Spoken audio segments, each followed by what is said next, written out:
আসসালামু আলাইকুম সুপ্রিয় দর্শক, কেমন আছেন আপনারা? আশা করি আল্লাহর রহমতে আপনারা সবাই অনেক ভালো আছেন।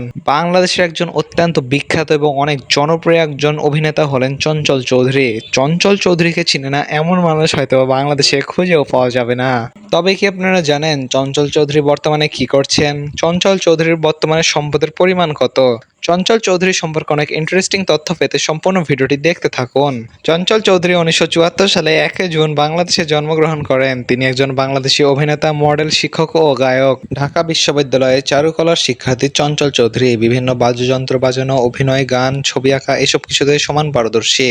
তিনি কোডা, সোডা ও ইউডা কলেজের চারুকলার প্রভাষকও। চঞ্চলের অভিনয় জীবন শুরু হয় চারুকলার ছাত্র থাকাকালীন অন্যরক নাটকদের সাথে যুক্ত হয়ে। পরবর্তীতে অসংখ্য নাটক ও টিভি ধারাবাহিক অভিনয় করে দর্শকের জনপ্রিয়তা অর্জন করেন চঞ্চল।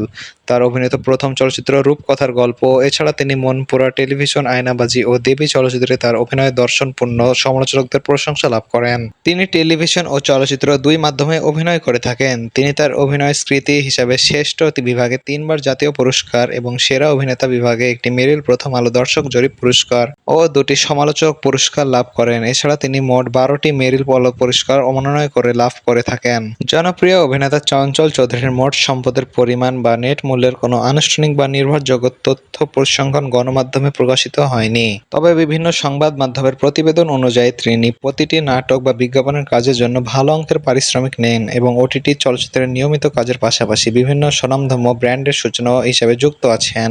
অভিনেতা চঞ্চল চৌধুরী বর্তমানে কাজের সূত্রে পরিবার সহ ঢাকাতে স্থায়ীভাবে বসবাস করেন। তবে নিরাপত্তার স্বার্থে তার ঢাকার বাসার সুনির্দিষ্ট ঠিকানা বা এলাকার নাম জনসম্মুখে প্রকাশ করা হয় না। সুপ্রিয় দর্শক, অভিনেতা চঞ্চল চৌধুরীকে আপনার কেমন লাগে তা অবশ্যই কমেন্ট করে জানাবেন এবং যদি ভিডিওটি আপনাদের ভালো লেগে থাকে তবে অবশ্যই ভিডিওটিতে একটি লাইক দিয়ে চ্যানেলটি সাবস্ক্রাইব করে নেবেন।